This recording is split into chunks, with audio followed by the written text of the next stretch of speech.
और मैं हूं आपके साथ प्रिंस कुमार। हर दिन की तरह आज हम आपके साथ एक बार पुनः आए हैं और आज का डिस्कशन हमारा जो होगा बिल्कुल सरगर्मी वाला होगा और शानदार होगा। आज के हमारे गेस्ट जो हैं वो यूपी से चलकर बिहार तक आए हैं और इनका नाम जो है उस नाम को जानकर आप भी शॉक कर जाएंगे। आखिर इस नाम के पीछे की चमत्कारिक कहानी क्या है वो तो हमारे सर ही बताएंगे। लेकिन सबसे पहले सर आपका बहुत बहुत स्वागत है हमारे आपका भी। आप सबका भी नमस्कार। सर का नाम की जब हम बात किए तो सर का जो नाम है वो परेशान काका, जो गोरखपुर से चलकर बिहार की राजधानी पटना तक आए हैं और वर्तमान में पटना में ही ये रेगुलर रहते हैं। आप सब थोड़ा सा बताएंगे परेशान काका के नाम के पीछे की क्या वजह रही, कुछ खास कारण है क्या आपका? बस लोगों का स्नेह जी जी जी जी। और लोगों की परेशानियों में हम ज़्यादा से ज़्यादा हिस्सा लेते हैं। अच्छा। सुख में नहीं लेकिन दुख में ज़्यादा हिस्सा लेते हैं। जी जी जी। आप देख सकते हैं जिस तरीके से इन्होंने एक लाइन में अपने सवालों का इतना शानदार आंसर दिए जिसका आप देख सकते हैं परिणाम। लेकिन अब हमारा सवाल और जवाब का सिलसिला यहाँ से शुरू होता है। उस दौरान मेरा पहला सवाल होगा सर आपसे कि वर्तमान हालात जो बिहार की दिख रही है, आप राजधानी में रहते हैं, बिहार की राजधानी पटना में, यहाँ पे राजनीतिक सरगर्मी हमेशा बनी पड़ी है और पिछले अगर 2-3 दिन का हलचल हम बिहार की राजनीति में देखें तो लग रहा है कि कुछ भी संभव है। नीतीश कुमार कुछ भी करने को कर सकते हैं, ये प्रोबेबिलिटी दिख रही है। आप इसे कैसे देखते हैं सर? अब आज तो दिल्ली में है जी, कल उनकी और कार्यकारिणी की बैठक है जदयू की, हाँ। इसलिए आज सारे लोग दिल्ली गए हैं और कुछ बचे हैं तो वो कल तक दिल्ली पहुंच जाएंगे सुबह तक। क्या कहना चाहेंगे इस पे आप? जाहिर सी बात है, जब यहाँ से चल के दिल्ली जाएंगे और सारे लोग इकट्ठा होंगे तो कुछ ना कुछ नया जरूर होना है। हाँ, हो सकता है कि कुछ बदलाव हो। ललन सिंह की इस्तीफा की बात सर लगातार चल रही है सर चर्चे में, इस पे आप क्या कहेंगे? अगर चर्चा है तो हो भी सकता है जी, इसमें दो राय नहीं। अभी जो पिछले अगर हम कुछ दिनों की बात करें सर, एनडीए की सरकार, जैसे अगर नीतीश जी और बीजेपी के साथ सरकार बिहार में चल रही थी, लेकिन अभी फिलहाल सरकार महागठबंधन के साथ नीतीश जी तेजस्वी यादव के साथ यहाँ शासन कर रहे हैं, तो इसको आप कैसे देखते हैं? क्या बदलाव, आपको कुछ बदलाव दिखता है राजधानी में? नहीं, बदलाव तो नहीं दिखता। वो जैसे उनकी आदत सी है और ऐसे ही चलता रहता है। जिससे दिल किया लगा लिए, दिल किया तोड़ दिया। बहुत प्रेमी आदमी है वैसे कुल मिला के। देखिए कितने एकदम बहुत प्रेमी है और इस मामले में तो हम तो उनकी दाद देंगे। हाँ हाँ, कि वो सबको मिला के रखते हैं, चाहे वो बीजेपी हो या लालू जी हो, चाहे जो भी हो। लेकिन वक्त पे ही मिलाते हैं, उसके बाद वो भूल जाते हैं। तो वक्त पे तो सबको मिलाया जाता है, उसके बाद भूल जाना चाहिए। आप भी ये बात मानते हैं? नहीं, भूल नहीं जाना चाहिए। मेरा कहने का मतलब वक्त पड़ने तो किसी को कुछ भी कहा जा सकता है। जी जी जी जी जी, बिल्कुल बिल्कुल जी जी। हाँ, तो ऐसा हो सकता है।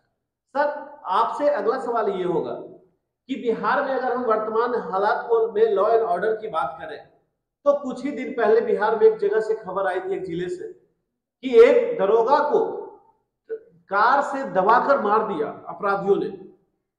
तो क्या वर्तमान हालात ऐसी बन चुकी है कि लॉ एंड ऑर्डर यहाँ संभल नहीं रही है सरकार से? ये ठीक नहीं है। हाँ, ये दुस्साहस कहा जाएगा इसको जी। और हालांकि लॉ एंड ऑर्डर पहले से बड़ा सुधरा हुआ है। हाँ, सुधरा हुआ है, लेकिन इस तरह का कृत्य जो है इसको दुस्साहस ही कहेंगे। ये ठीक नहीं है, अशोभनीय है, इसकी मैं निंदा करता हूँ। बिल्कुल। लेकिन भारतीय जनता पार्टी लगातार आरोप लगा रही है सर सरकार पे कि अभी जो सरकार चल रही है वो जंगल राज पार्ट 2 और 3 की सीन के आधार पे चल रही है। आप कैसे देखते हैं इसे? देखिए, जो पक्ष में रहेगा जी और कुछ भी अनर्गल होगा तो विपक्ष में जो रहेगा उस पर आरोप बढ़ेगा। हाँ, इससे इतर कोई नहीं जाएगा, कोई भी हो, कहीं की भी बात हो जी।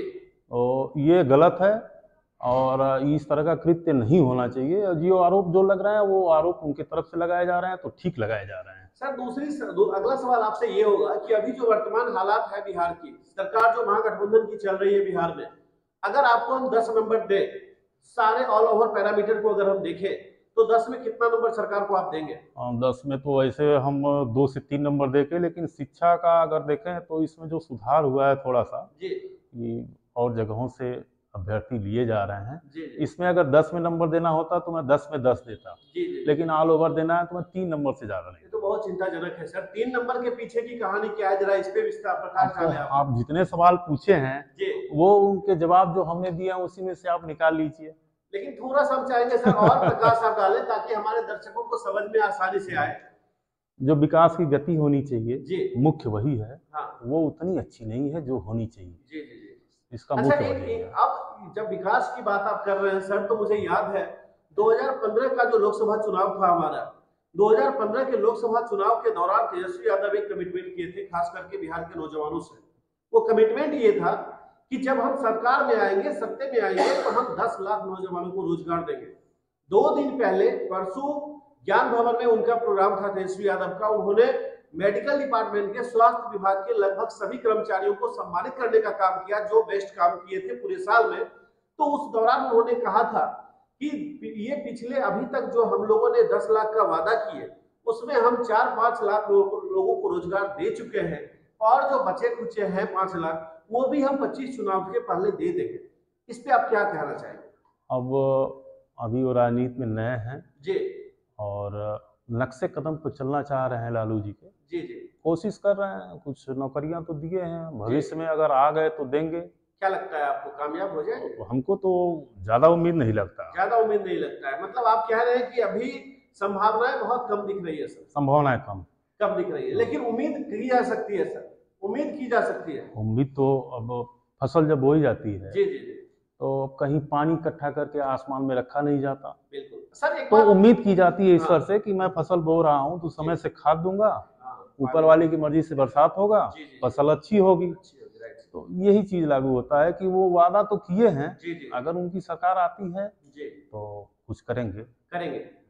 तो देखिए, और कहीं ना कहीं इन्हें भी, सर को भी उम्मीद है कि जिस तरीके से तेजस्वी यादव कमिटमेंट किए हैं, नॉट ओनली कमिटमेंट किए हैं लोगों से, उस पे कहीं ना कहीं खड़े उतरने की संभावनाएं दिख रही है। लेकिन सर अगला सवाल ये होगा कि उत्तर प्रदेश की अगर हम बात करें, क्योंकि आप गोरखपुर से भी आपका रिश्ता बहुत करीब से रहा है सर, हम उस रिश्ते को भी नजरअंदाज नहीं कर सकते। हम मूल निवासी हैं गोरखपुर। हाँ, वही कह रहे हैं, हम उस रिश्ते को भी नजरअंदाज नहीं कर सकते हैं। तो थोड़ा सा आप उस पर प्रकाश डालें कि गोरखपुर का लॉ एंड ऑर्डर को आप, sorry not only Gorakhpur, Uttar Pradesh में बीजेपी की सरकार और बीजेपी के पहले की सरकार में क्या अंतर दिख रहा है सर? आज हम यूपी में घूमे हैं, नोएडा क्षेत्र में हम घूमे हैं काफी जगह, तो लोग कहते हैं कि बाबा है, बाबा है। क्या कहना चाहेंगे आप? अब उसमें ज्यादा कुछ नहीं कहेंगे, 2 लाइन बोलेंगे, all is well. All is well. अच्छा, अगर हम सर 2 पैरामीटर हम थोड़ा सा यूपी में, आप, हम समझ रहे हैं आप मेरे हर सवालों से बहुत शॉर्टकट में बचते हुए जा रहे हैं क्योंकि आप बहुत न्यूट्रल तरीके से जवाब देना चाह रहे हैं। नहीं, न्यूट्रल नहीं, देखिए मैं न तो पक्ष हूँ, हाँ, ना तो विपक्ष होना भी हूँ, चाहिए सर, मैं निष्पक्ष हूँ। बिल्कुल होना भी चाहिए। मैं इस बात का बहुत समर्थन और सम्मान करता हूँ, इसमें कहीं कोई संदेह और किंतु परंतु नहीं है। लेकिन उसके बावजूद भी सर हम थोड़ा सा आपसे कंपेयर ये करेंगे कि वहां पे मुलायम सिंह यादव जब थे इस दुनिया में, उनके शासनकाल में, अभी उनके बागडोर को अखिलेश यादव संभाल रहे हैं यूपी में, और योगी सरकार जो भारतीय जनता पार्टी को लीड कर रही है, तो दोनों को अगर हम नंबरिंग की बात करें, कोई यूपी के लोगों का ये रिव्यू रहा है, जो स्थानीय वहां के लोग हैं, कि लोग कल्पना कभी नहीं किए थे कि यूपी इतनी तेजी से इतना ज्यादा विकास करेगा योगी के शासनकाल में। आप इसे कैसे देखते हैं सर? अब हम तो देखते आ रहे हैं, बचपन से सर, बचपन से आ रहे हैं, बचपन से देखते आ रहे हैं सर, और हम तो मुलायम सिंह को भी देखे हैं कई बार शासन करते हुए, मायावती को भी देखे हैं, और 5 साल अखिलेश बाबू को भी देखे हैं जी। और उसके ठीक बाद योगी जी अचानक आए और अचानक से जैसे लगा कि सरकार नाम का कोई चिड़िया होता है जी जी जी, और अचानक से इतना बदलाव हुआ कि हम हतप्रभ रह गए, और निरंतर ये चलता जा रहा है, और ये चलता ही रहेगा। मतलब आप भी इस बात को एकदम देख सकते हैं, एकदम स्पष्ट शब्दों में। अभी तक आप जितने मैंने सवाल पूछा, एक अभी का सवाल का आप थोड़ा सा खुलकर जवाब दिए हैं सर। अभी से पहले आप सारा जवाब बहुत शॉर्ट में देकर निकाले। शॉर्ट में इसलिए देते थे कि बिहार के न्यूज हम सुनते थे जी जी जी जी, ठीक है, पेपर में पढ़ते थे जी जी जी, संसद की कार्रवाइयों में ज्यादातर हम देखते थे बिहार के नेताओं को जी जी, लेकिन अब नजदीक से देख रहे हैं तो थोड़ा समझ रहे हैं। बिल्कुल बिल्कुल, और उस चीज को धीरे धीरे जो है विकास में परिवर्तन हो रहा है। बिल्कुल बिल्कुल सर। और लेकिन अब हमारा फिर से सवाल और जवाब का सिलसिला कंटिन्यू रहेगा सर। अभी सवालों का श्रृंखला काफी लंबी है, तो थोड़ा सा वक्त तो लगेगा। बिल्कुल बिल्कुल। हाँ, अब हम जानना चाहेंगे सर आपसे, अभी जो वर्तमान हालात, आपने एक बात तो एक्सेप्ट कर लिया कि यूपी में योगी जी के शासनकाल में बहुत तेजी से विकास हुआ है, जो चिड़िया वाली बात आपने कही सर, लेकिन उसके बावजूद सर अब हम आपको पार्लियामेंट ले चलते हैं दिल्ली की बात करेंगे सर, जहां पे संसद भवन में अभी लगभग 146 सांसदों को निलंबित किया गया है। विपक्ष का आरोप है, इंडिया गठबंधन का आरोप है कि ये एनडीए सरकार तानाशाही की सरकार है और लोकतंत्र की एक तरह से ये हत्या के तौर पे देखा जा रहा है। ये एनडीए गठबंधन का आरोप है, इस पे आप क्या कहें? देखिए, कुछ नियम कानून भी होते हैं जी, चाहे वो ऑफिस हो, कॉलेज हो, अगर स्पीकर महोदय रोक रहे हैं सांसदों को, सांसद कोई बच्चे नहीं है, बिल्कुल उनको भी समझना चाहिए कि हम तख्तियां लेके क्यों जाएं, उनके आसन के करीब क्यों जाएं, भड़काऊ बयान क्यों दें, उग्र होके इशारे क्यों करें। तो इस तरह का कोशिश करना जो है यह गुनाह की श्रेणी में आता है, वो भी संसद के अंदर। ऐसा नहीं होना चाहिए। तो हमारे नजर से तो वो कहीं से गलत नहीं हुआ है। मतलब विरोध एक समय आता, कांग्रेस के जमाने में ही 50 से ऊपर सांसद निलंबित हुए। इंदिरा गांधी के शासनकाल में सर 90 प्लस सांसद उस समय निलंबित हुए। इंदिरा गांधी बहुत सशक्त लेडी थी उस समय, और उस समय दूसरा दौर था, तो 50 के आसपास जो है सांसद निलंबित हुए थे। और डाटा का ग्राफ है सर, वो और ऊपर का ग्राफ, हाँ 70 के आसपास का ग्राफ है, हाँ 69 या 70 ऐसा कुछ है। तो उस हिसाब से देगा तो 146 बहुत ज्यादा नहीं है। अच्छा, आप उससे कंपेयर कर रहे हैं सर, मतलब ये बदले की भावना से तो नहीं, बदले की भावना से नहीं कर रहे हैं। उसमें जो अच्छे और ठीक ठाक सांसद थे वो आज भी संसद के अंदर हैं, वो निलंबित नहीं है। लेकिन इस पे मैंने रविशंकर प्रसाद से बात किया, वो आए थे दिल्ली, मैंने उनसे एयरपोर्ट पे मिला था, सेम सवाल मैंने उनसे भी पूछा था। वो कह रहे थे कि इंडिया गठबंधन के लोग संसद तो आ रहे हैं और हाथ जोड़कर कह रहे हैं भैया मुझे भी निलंबित कर दो। क्या ऐसा भी होता है क्या संसद के अंदर? अब वो बड़े लोग हैं, उनकी बात अपनी है। एक चीज और है, आप लोग दांव खोजते हैं, आप लोग जो है पत्रकार, आप लोग दांव खोजते हैं कि हम जिससे इंटरव्यू ले रहे हैं पहले उन्हीं को उठा के सकते हैं। ऐसा कुछ होने वाला नहीं है। तो रविशंकर प्रसाद जी सांसद हैं और बिहार के एक बहुत बड़े नेता हैं, माननीय हैं। तो वो अगर कुछ कह रहे हैं तो देखा होगा उन्होंने, तब कर हमने देखा नहीं है, न्यूज में सुना है, और न्यूज में जो चलता है संसद की कार्रवाई वगैरह वो आम जनता देखती है। लेकिन सर एक ये भी बड़ा सवाल है कि लोकतंत्र में विपक्ष का होना भी उतना ही जरूरी है जितना पक्ष का होना जरूरी है। और अगर 146 सांसदों के निलंबन के बाद अभी अगर हम संसद की हालात को देखें तो लगता है कि विपक्ष के पाले बिल्कुल खाली खाली दिख रहे हैं। हाँ, वो कुर्सियां खाली हैं, थोड़ा सा अच्छा नहीं लगता, अच्छा नहीं लग रहा है। और अटल बिहारी वाजपेयी का ये स्टेटमेंट रहा है सर कि संसद में जितना सत्ता पक्ष की खूबसूरती होती है रहने से, उससे कहीं ज्यादा विपक्ष की भी जरूरत होती है, क्योंकि रार हो, तकरार हो, नोक झोंक हो, तब अच्छा लगता है। अच्छा लगता है। और दूसरी चीज, नोक झोंक के बाद भी सबसे बड़ी चीज है, उन्होंने एक लाइन कहा था सर कि सरकारें आएगी जाएगी, सत्ता आएगी जाएगी, पार्टियां आएगी जाएगी, लोग आएंगे जाएंगे, बस भारत का लोकतंत्र रहनी चाहिए, भारत की संसद रहनी चाहिए और भारत रहना चाहिए। बिल्कुल। तो कहीं ना कहीं वो लाइन आज ये दिख रहा है सर। और उन्होंने एक लाइन और भी कहा था कि संसद में ऑपोजिशन जो लोग लीडर होते हैं उनका काम होता है सरकार को मिरर दिखाना। बिल्कुल, एक दर्पण के रूप में सरकार के लिए काम करती है ऑपोजिशन पार्टियां, ऑपोजिशन के लोग, ऑपोजिशन के लीडर। आज वो खूबसूरती सर कैसे बनेगी संसद में? ये थोड़ी देर के लिए जैसे वो मस्टराइज आ जाता है दर्पण पर, फिर वो साफ हो जाएगा, 24 मार्च अप्रैल आते आते क्लियर हो जाएगा।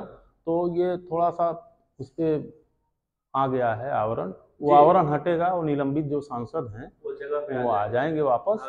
और हम आगे से इन लोगों से ये प्रयास करेंगे, आपके माध्यम से, जनता जागरण के माध्यम से हम हाथ जोड़ के प्रार्थना करेंगे कि आप लोग इन नुमाइंदा हैं हम जनता के, और संसद में जाके इस तरह का कृत्य न करिए कि आपकी जनता गर्दन झुका के जो है। बिल्कुल बिल्कुल। तो देखिए कहीं ना कहीं एक अपने नम्रता के साथ इन्होंने बहुत बड़ा संदेश पूरे संसद के सांसदों को इन्होंने दिया, और उसके साथ साथ हमारा और भी सवालों काफी पड़ा हुआ है सर, और सवाल का सिलसिला को आगे बढ़ाते हैं। अगला सवाल आपसे सर ये होगा कि अभी जो वर्तमान हालात दिख रही है देश की, उसमें भारतीय जनता पार्टी कहती है कि हमने 2 बड़ा काम किया है इस देश के लिए। एक बड़ा काम जो धारा 370 और 35 से जम्मू कश्मीर से हटाया, दूसरा राम मंदिर को मैंने बनवाने का सुप्रीम कोर्ट से मेरे कार्यकाल के दौरान सुप्रीम कोर्ट ने फैसला दिया।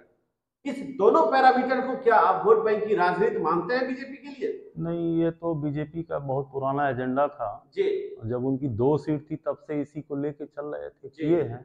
लेकिन तीसरा एक बड़ा बदलाव हमको नजर आया कि जिस रेलवे स्टेशन के प्लेटफॉर्म पर खड़ा नहीं हो जाया जाता था बदबू की वजह से, वो सारे गंदगियां दूर हो गई, प्लेटफॉर्म साफ सुथरे हो गए, नई नई ट्रेनें, तेजस, राजधानी, हमसफर, वंदे भारत, वंदे अमृत, न जाने कितनी ट्रेनें आ गई और सुचारू व्यवस्था है स्टेशनों पर, यात्रा सुलभ हो गया, हर हाथ से टिकट कट रहे हैं, ब्लैकर जो भी थे ना सब खत्म हो गया टिकट। मतलब इस सरकार ने ज्यादा से ज्यादा फोकस किया रेलवे को और इतना चुस्त दुरुस्त रेलवे हो गया है कि अब क्या बताएं। हम तो बचपन से देखते आ रहे थे, हम स्टेशन पर बचपन में इस डर से नहीं जाते थे कि क्या जाएं, वहां नाक बंद करके खड़ा होना पड़ता था।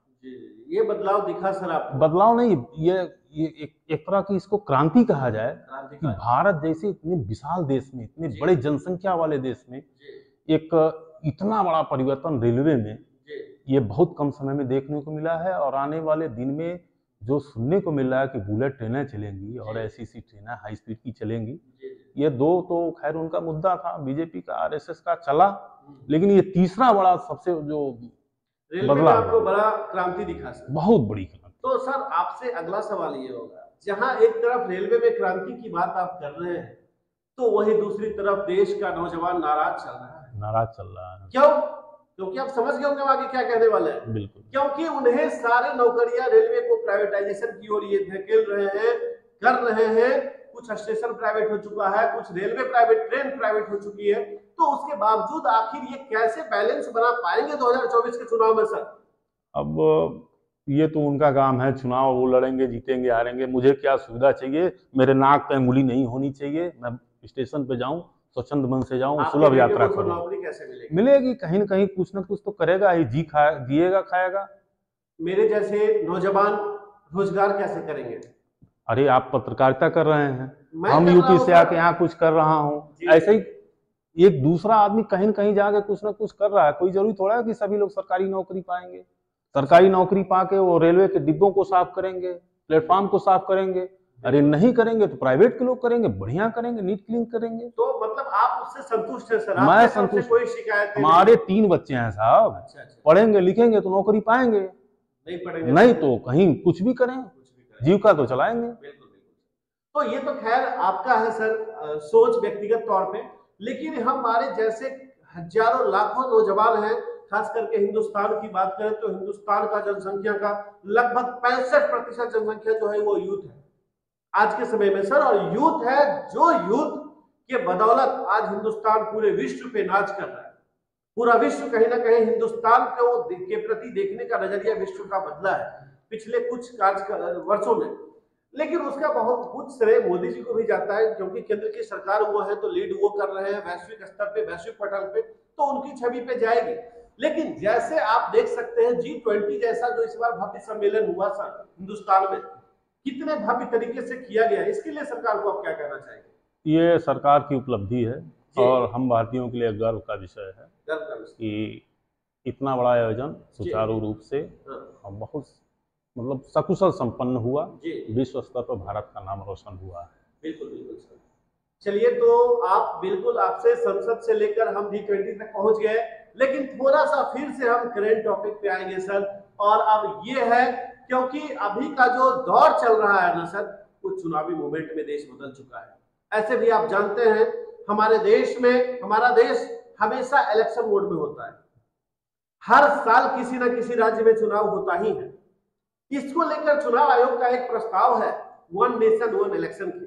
मैं इसका समर्थन करता हूँ। समर्थन करते हैं सर? और ये होना चाहिए, इसमें हमारा भी फायदा है और भारत सरकार का भी फायदा है। एक ही खर्चे में सब लोकसभा विधानसभा सब निपट लेकिन सर इसमें समस्या बहुत आएगी, चुनौतियां बहुत आएगी। चुनौतियां ये आएगी कि ये थोड़ा प्रोसेस इसका लंबा होगा, 1 महीने के अंदर नहीं होगा, 2 महीने में होगा, 2.5 महीने में होगा। सर हम आपकी बात मान लिए, एक बार वन नेशन वन इलेक्शन करवा दिए आप, ठीक है, मान लीजिए अगले साल लोकसभा चुनाव है 24 में आप सारे राज्यों का चुनाव, लोकसभा चुनाव करवा दिए, लेकिन समस्याएं तब आएगी सर जब उसी बीच में किसी राज्य में सरकारें गिर जाती है, क्योंकि ये सिलसिला पंडित जवाहरलाल नेहरू के शासनकाल में पहली बार 1952 में हुई थी, जब पहली बार देश में इलेक्शन हुआ था, तो वन नेशन वन इलेक्शन का ही कॉन्सेप्ट हो चुका है, एक बार हुआ था, लेकिन उसके बावजूद भी आज जो ये गैप बन गया सर, तो क्या लगता है आपको, एक बार फिर शुरुआत होगी तो सरकार के लिए बड़ा चैलेंज होगा, चुनाव आयोग के लिए बड़ा चैलेंज होगा, उसकी भरपाई कैसे कर पाएगी। दूसरी चीज,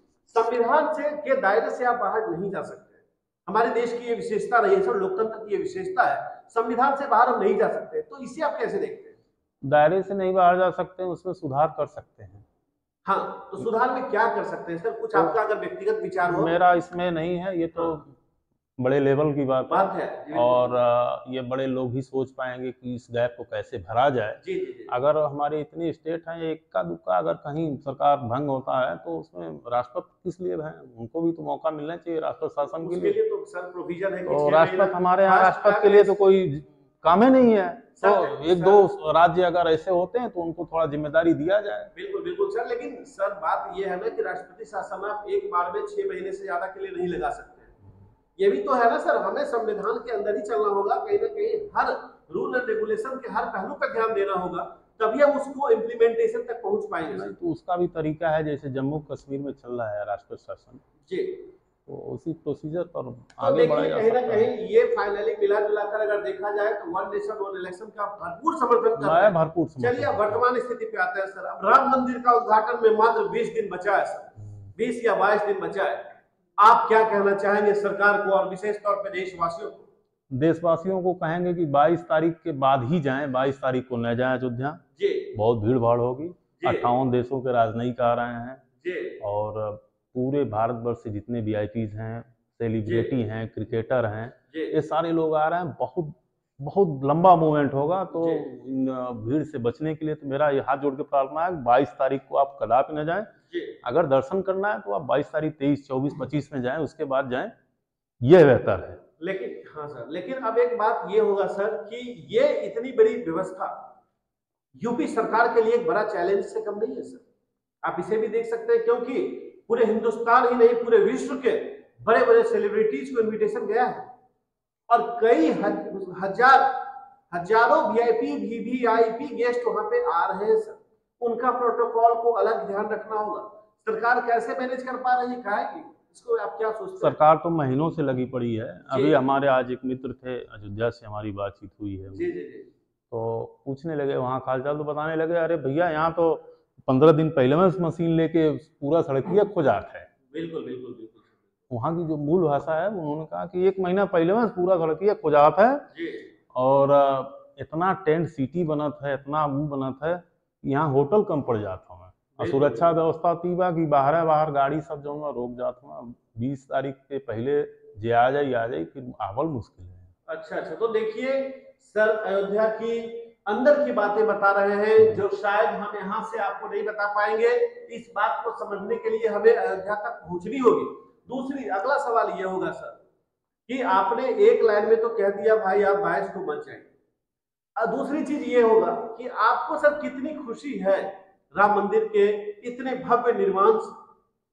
हम तो अब क्या बताएं, अब जी खुशी का तो हमारा ठिकाना नहीं है जी, अब जिसका ठिकाना नहीं हो क्या बता पाएगा। तो देखिए कहीं ना कहीं ये खुशी इनकी इतनी बड़ी है, ये कहीं ना कहीं उसे कह भी नहीं सकते, और ये सच्चाई भी है सर कि कहीं ना कहीं परमात्मा है, वो गॉड का है विषय है, उसमें हम कुछ भी कह दें फिर भी वो कम पड़ जाएगा। लेकिन आखिरी सवाल होगा सर आपसे कि अभी की जो वर्तमान हालात है देश के, आपको क्या लगता है देश के अगले PM कौन होगा? ये तो थोड़ा सा कठिन सवाल है जी, क्योंकि ये एक गठबंधन जो बना है राहुल जी का जी, इसमें बहुत सारी पार्टियां हैं। बीजेपी तो कह रही है कि उनके पास बारात तो आज सज गई है लेकिन दूल्हे का पता ही नहीं है। नहीं, वो बारात और दूल्हा शादी का मैटर नहीं है, राजनीतिक मैटर है, ये कहना गलत है। और किसी को कम आंकना ये भी गलत है। जी जी बिल्कुल। अगर खुदा न खास्ता कहीं 1 by 1 हो गया गठबंधन का एक और बीजेपी का एक, तो 19-20 का अंतर होगा। सर अगर हम बिहार की बात करें चुनाव के लिए, तो बिहार में लोकसभा का 40 सीट है। सूत्र हमारा बता रहा है कि जिसमें इंडिया गठबंधन में कांग्रेस को मात्र 4 सीट मिलने वाली है। वो तो आज के न्यूज़पेपर में भी था इस तरह का चर्चा। हाँ, और न्यूज में भी चल रहा है 17 और 4 वाली कॉन्सेप्ट है सर। तो हम ये समझना चाह रहे हैं क्या कांग्रेस 4 पे संतुष्ट हो पाएगी बिहार में? अरे अब देखिए, तबीयत खराब होता है, डॉक्टर कहेगा करेली की सब्जी खाइए, दाल का जूस पीजिए और रोटी का ऊपर वाला छिलका खाइए। तो जब तबीयत खराब रहेगा तो मजबूरी में डॉक्टर की सलाह लेनी पड़ेगी।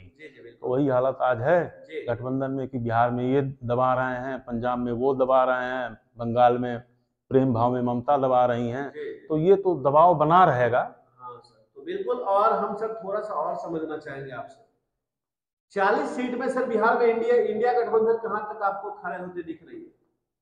अभी तो सर्वे वाले बता पाएंगे, हम अभी सब हमारे बस का चीज नहीं है कि हम डिक्लेयर कर पाए, या तो ज्योतिष बता पाए या फिर जो है सर्वे वाले बता पाए। बिल्कुल बिल्कुल सर। लेकिन और एक सवाल होगा सर, क्या लगता है 24 में मोदी जी पुनः प्रधानमंत्री का कमान संभालेंगे? उम्मीद तो लग रहा है। उम्मीद लग रहा है। कितने % है सर चांसेस अगर देखें तो? आप लोग एकदम अगर थोड़ा सा भी कुछ बताएं तो खोदने लगते हैं हम जानकारी के लिए। कितना बताएं? अब 19-20 बताए है ना, अगर वो उस मेथड पर हुआ तो 19-20 होगा, नहीं तो 60-40 होगा। तो देख सकते हैं जिस तरीके से सर अपने हर सवालों का जवाब कितने शालीन तरीके से दिए, और हर सवालों में अपने आप को बचाते हुए जो इन्होंने पहले कहा कि ना मैं पक्ष से हूं ना मैं विपक्ष से हूं, मैं बिल्कुल निष्पक्ष हूं। और आप जानते भी हैं हमारा चैनल का जो ये शाम का शो है, ये शो बिल्कुल निष्पक्ष तरीके से आप सभी के लिए इंफॉर्मेटिव तरीके से हम लोग बनाने का पूरा प्रयास करते हैं। यदि आपके समझ से आपकी तरफ से कुछ कमी रह जाती है तो आप लोग कमेंट करके सुझाव जरूर दें, ताकि हम इस शो को और बेहतरीन बना सके और इम्प्रूव कर सके। तो चहर बहुत बहुत आपका दिल से धन्यवाद कि आपने अपना बहुमूल्य समय निकालकर हमारे जनता जागरण परिवार और हमारे जनता जागरण परिवार के सारे ऑडियंस के लिए दिया। और हम आप तमाम दर्शकों का भी बहुत बहुत धन्यवाद और आभार करता हूं कि आप लोग अपने इतनी व्यस्त भरी जिंदगी में समय निकालकर हमारे शो को देखने का समय देते हैं। दिल से बहुत बहुत धन्यवाद। तो आपका क्या विचार है इस पूरे डिस्कशन का टॉपिक पे, आप कमेंट करके मुझे जरूर बताएं। तब तक आप बने रहे जनता जागरण परिवार के साथ। मैं हूं आपके साथ प्रिंस कुमार। नमस्कार।